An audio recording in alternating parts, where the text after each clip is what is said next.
大家好，歡迎嚟到廣東話大圈子，我係一心。今日我要為大家介紹一個時態助詞，學新嘢。返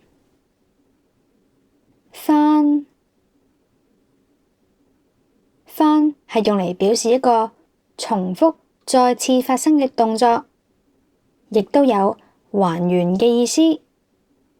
另外，亦都可以表示一啲要做但係未做嘅事情。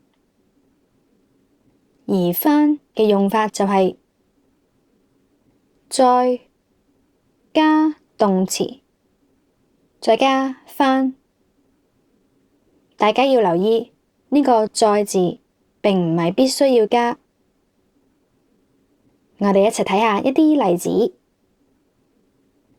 分咗手就唔好搵返個 X 啦。分咗手就唔好搵返個 X 啦。分咗手就唔好搵返個 X 啦。因為係曾經同呢個 X 一齊過，所以再搵呢個 X 就係搵返啦。分咗手就唔好搵返個 X 啦。分咗手就唔好搵返個 X 啦。分咗手就唔好搵返個 X 啦。我哋再睇下另一個例子。你快啲執返整齊間房。你快啲執返整齊間房。你快啲執返整齊間房。因為間房本來係整齊嘅，之後畀人搞亂晒，所以呢一度執返嘅意思就係要將間房還原去整齊嘅狀態啦。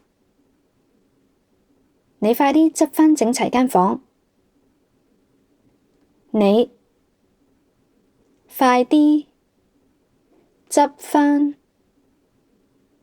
整齊間房。你快啲執返整齊間房。我哋一齊睇下最後一個例子。我會再做返未做完嘅功課。我會再做返未做完嘅功課。我會再做返未做完嘅功課。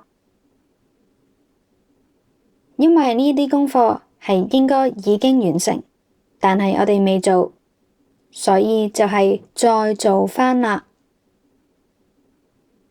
我會再做返未做完嘅功課。我會再做返未做完嘅功課。我會再做返未做完嘅功課。